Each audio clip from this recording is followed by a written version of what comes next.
বিসমিল্লাহির রহমানির রহিম। আশা করছি সবাই ভালো আছেন। আজকে আপনাদের আমি দেখাবো আমার খামার। এটা হচ্ছে ফার্মের নাম হচ্ছে খান এগ্রো ফার্ম।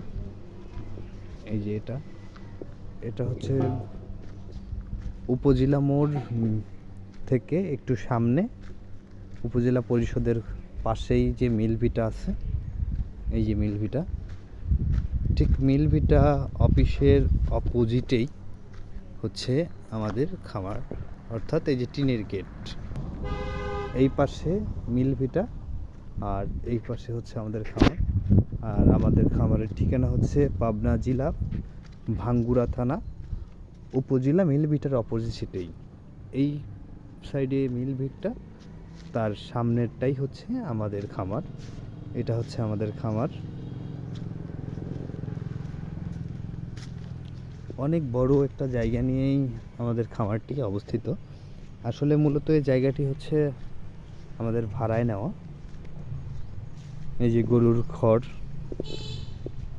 আর এই খামারটি পরিচালনা করি আমার বন্ধু আশিক এবং আশিকের চাচা অর্থাৎ ইসুফ কাকা এবং আমি।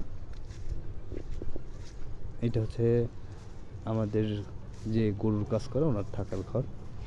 আর এই পাশে যে আমাদের নতুন শেড হয়েছে মুরগির, সেই মুরগির শেডের যারা থাকে তাদের ঘর। এটা হচ্ছে আমাদের মুরগির শেড।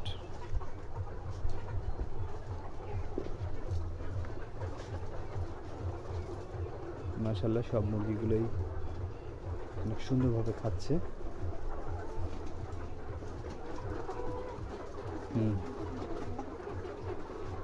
এই যে আমাদের আলিম ভাই,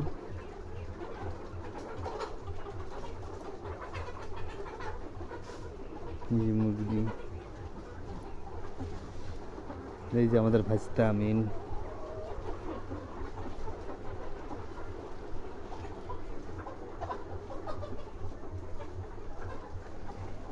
এই যে মুরগিগুলো খাচ্ছে।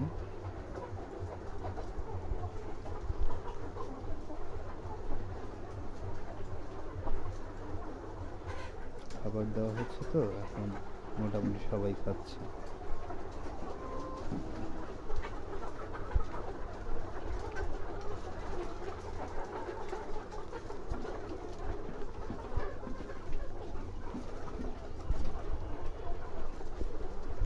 এখানে মোট 2200 মুরগি আছে।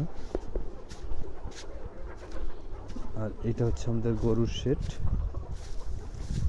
এখন আমাদের কাছে গরু আছে মোট 6 পিস। অলরেডি শীতের সিজন চলে আসছে তো এই জন্য আর কি।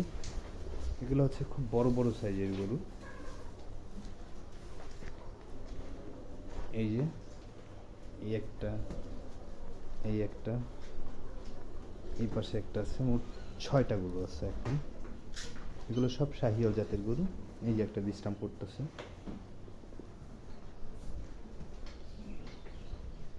এই পাশের রুমে এখন আর গরু নেই, ফাঁকা শেড। মানে গরু যা ছিল সব বিক্রি হয়ে গেছে। শীতের সিজন, নতুন গরু এখনো আসে নাই, হয়তো 2-4 দিনের মধ্যেই ভরপুর হয়ে যাবে। এই যে এখানেও ফাঁকা আছে। এটা হচ্ছে গরু মাপা স্কেল। আমাদের খামারের দৈর্ঘ্য প্রস্থ আরও অনেক বড়। আসলে এটা দেখাতে গেলে অনেক সময়ের প্রয়োজন। আর আমাদের এই যে মুরগির শেডের পিছন সাইডটা, এই যে সেই পিছন সাইডটাতে অনেক কিছুরই গাছ আছে। এইটা হচ্ছে লাজনা গাছ, পেঁপে গাছ আছে এই পাশে। তারপরে এই যে ছোট ছোট কেমন লাগানো হয়েছে বেগুন গাছ, মরিচ গাছ, তারপরে আছে হচ্ছে কপি গাছ। এরকম অনেক গাছই আমরা টুকটাক লাগিয়ে থাকি। এই যে এটা লাউ গাছের ডগা বের হয়েছে অলরেডি, মরিচ গাছও দেখা যাচ্ছে। মাশাআল্লাহ, আপনাদের অন্য কোনো সময় আবার খামারটা ঘুরিয়ে ফিরিয়ে সবাইকে দেখাবো। ভালো থাকবেন। আসসালামু আলাইকুম।